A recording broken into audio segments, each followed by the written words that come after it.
जय श्री कृष्ण। कथाएं भागवत पुराण से तृतीय स्कंद। जय विजय को सनकादि का श्राप। एपिसोड 8।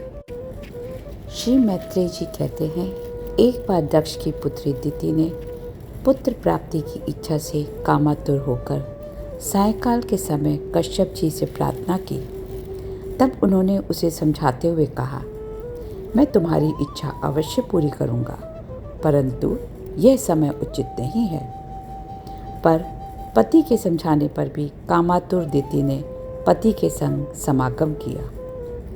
इच्छा पूर्ण होने पर दिति को अपनी उस निंदित कर्म के कारण बड़ी लज्जा आई। वह अपने पति से बोली, मैंने भगवान रुद्र के भूतों का अपराध किया है, कहीं वह मेरा गर्भ नष्ट ना कर दे। दिति की बात सुन कश्यप जी बोले, प्रिया, तुम्हारा चित्त काम वासना से मलिन था, तुमने मेरी बात भी नहीं मानी, अतः तुम्हारी कोख से दो बड़े ही अमंगलमय और अधम पुत्र उत्पन्न होंगे। उनका वध श्री जगदीश्वर के हाथ से होगा। तुम्हारे एक पुत्र के 4 पुत्रों में से एक ऐसा होगा जिसका सत्पुरुष भी मान करेंगे। विश्व प्रकाश भगवान भी उसकी अनन्य भक्ति से संतुष्ट हो जाएंगे। यह सुन दिति को बड़ा आनंद हुआ, परंतु अपने पुत्रों से देवताओं का कष्ट पहुंचाने की आशंका थी। इसलिए उसने कश्यप जी के वीर्य को 100 वर्षों तक अपने उदर में ही रखा। उस गर्भस्थ तेज से ही लोकों में सूर्योदय का प्रकाश क्षीण होने लगा तथा इंद्र आदि लोकपाल भी तेजहीन हो गए।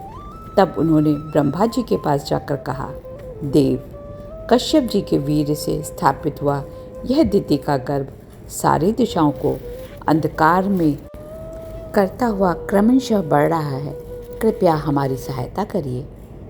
मैत्रेय जी कहते हैं, उनकी बात सुन हंसते हुए ब्रह्मा जी बोले, देवताओं, तुम्हारे पूर्वज मेरे मानस पुत्र सनकादि लोकों की आसक्ति त्याग कर समस्त लोकों में आकाश मार्ग से विचरण करते थे। एक बार वे भगवान विष्णु के लोक बैकुंठ धाम में जा पहुँचे। भगवत दर्शन की लालसा से जब वे बैकुंठ धाम की 6 सीढ़ियाँ पार करके 7वीं पर पहुँचे, तब वहाँ उन्हें हाथ में गदा लिए 2 समान आयु वाले देव श्रेष्ठ दिखाई दिए।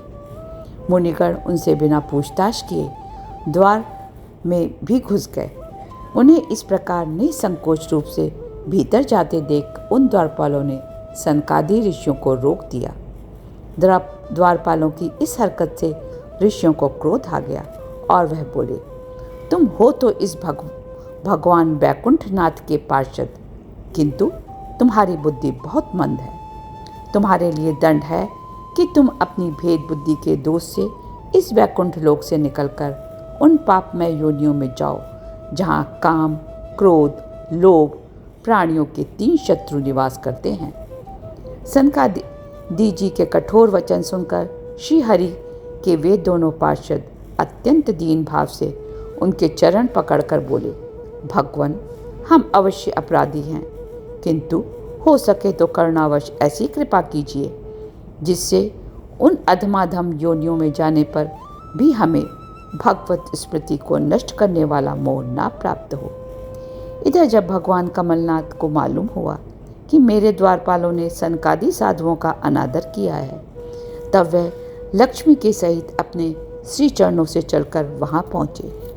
जब सनकादि ऋषियों ने देखा कि उनकी समाधि के विषय श्री वैकुंठनाथ स्वयं पधारे हैं, तो उन्होंने सिर झुकाकर उन्हें प्रणाम किया और फिर उनकी स्तुति करने लगे। सनकादि ऋषियों की स्तुति से प्रसन्न हो भगवान बोले, मुनिगण, यह जय विजय मेरे पार्षद हैं।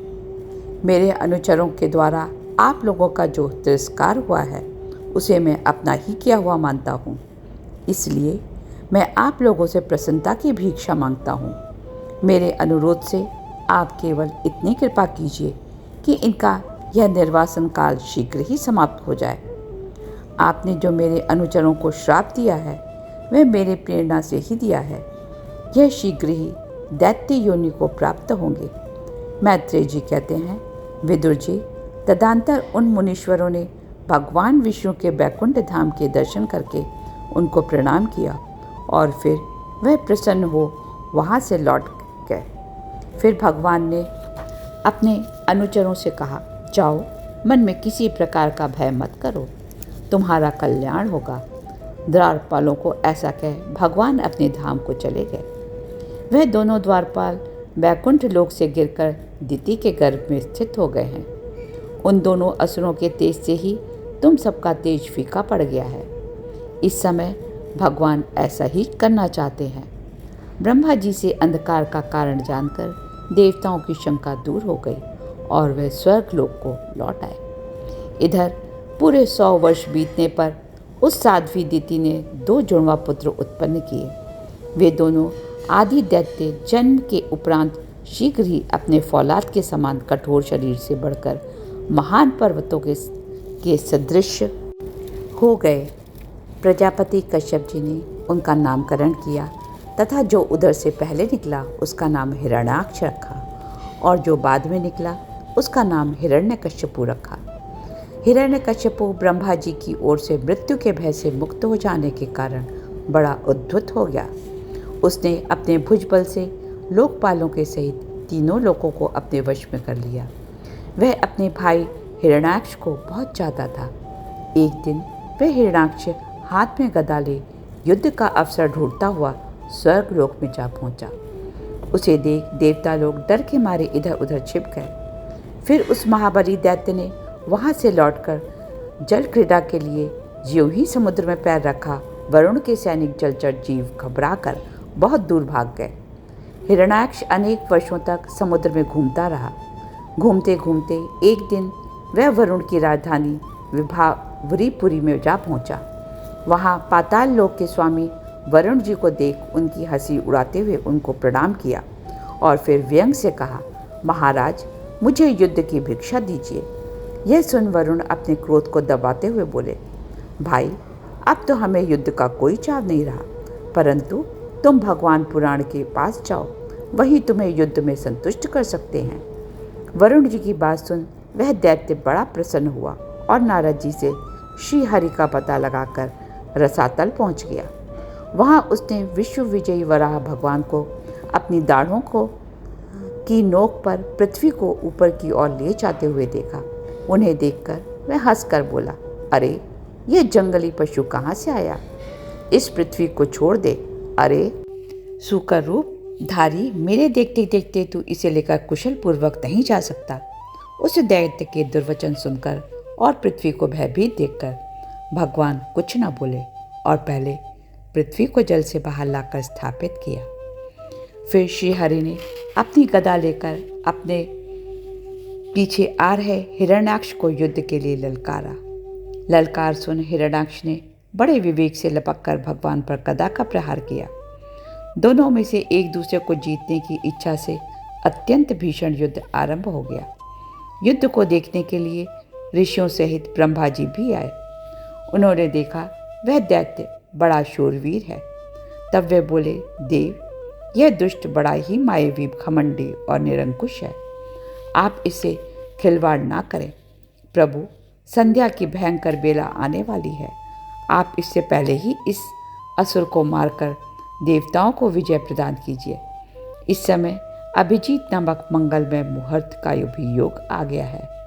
प्रभु, इसकी मृत्यु आपके ही हाथ बंधी है। मैत्रेय जी कहते हैं, विदुर जी, ब्रह्मा जी के यह वचन सुनकर भगवान ने उनकी प्रार्थना स्वीकार कर ली और अपने सुदर्शन चक्र का स्मरण किया। दोनों में भीषण युद्ध आरंभ हो गया। वह महामायावी दैत्य मायावती श्रीहरि पर अनेक प्रकार की मायाओं का प्रयोग करने लगा। तब उस आसुरी मायाजाल का नाश करने के लिए यज्ञ मूर्ति भगवान वराह ने अपना प्रिय सुदर्शन चक्र छोड़ा। अपना मायाजाल नष्ट हो जाने पर वह दैत्य फिर भगवान को अपने वज्र के समान कठोर मुक्कों से मारने लगा। क्रोधित हो भगवान ने उसके कनपट्टी पर एक तमाचा मारा। तमाचे की चोट से हिरण्याक्ष का शरीर घूमने लगा। उसके नेत्र बाहर निकल आए तथा हाथ, पैर और बाल छिन्न भिन्न हो गए और वह निष्प्राण होकर आंधी से उखड़े हुए विशाल वृक्ष के समान पृथ्वी पर गिर पड़ा। देखते देखते ही उस दैत्यराज ने अपना शरीर त्याग दिया। विदुर जी, इस प्रकार पराक्रमी हिरण्याक्ष का वध करके भगवान आदि वराह अपने अखंड आनंदमय धाम को पधार गए। जय Shri Krishna.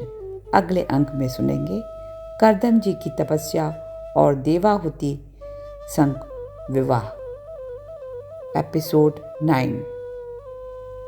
Please don't forget to share and subscribe.